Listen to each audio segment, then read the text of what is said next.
আমি আমার মাকে খুঁজতে আপন ঠিকানা 25-এ গেছিলাম। অনেক ফ্যামিলি, অনেক রকম ডিটেলস, অনেক রকম তথ্যই আমরা পেয়েছি। যে মায়ের গর্ভ থেকে আমি জন্ম নিয়েছি, যে মায়ের কারণে আমি পৃথিবীর আলো দেখেছি, মা যদি বেঁচে থাকে তাহলে যে কোনো মূল্যে সেই মাকে আমি খুঁজে পেতে চাই। প্রিয় দর্শক, এমন কথাগুলো বলেছিলেন আপন ঠিকানা অনুষ্ঠানে আসা শাহিন আহমেদ। শাহিন আহমেদের পর্বটি ছিল 25। এবার শাহিন আহমেদ তার মায়ের ব্যাপারে আরও নতুন নতুন তথ্য দিয়েছেন। রিয়া ভাই পক্ষ থেকে অনেক চেষ্টা করা হচ্ছে।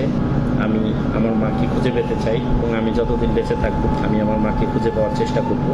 আসলে মাকে কেন খুঁজলাম, যদি এই প্রশ্নটায় আসি তাহলে একটা ব্যাপার আসে, সেটা হলো আমি জানি মায়ের পদতলে সন্তানের বেহেশত। আসলে এই জায়গা থেকেই মাকে খুঁজে বের করার উদ্দেশ্য।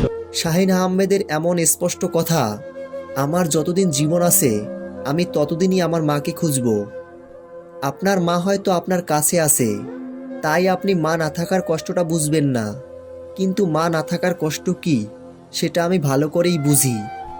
আমার মা আমার কাছে একটা বেহেশত, আমি আমার বেহেশতকে সবসময় খুঁজে যাব।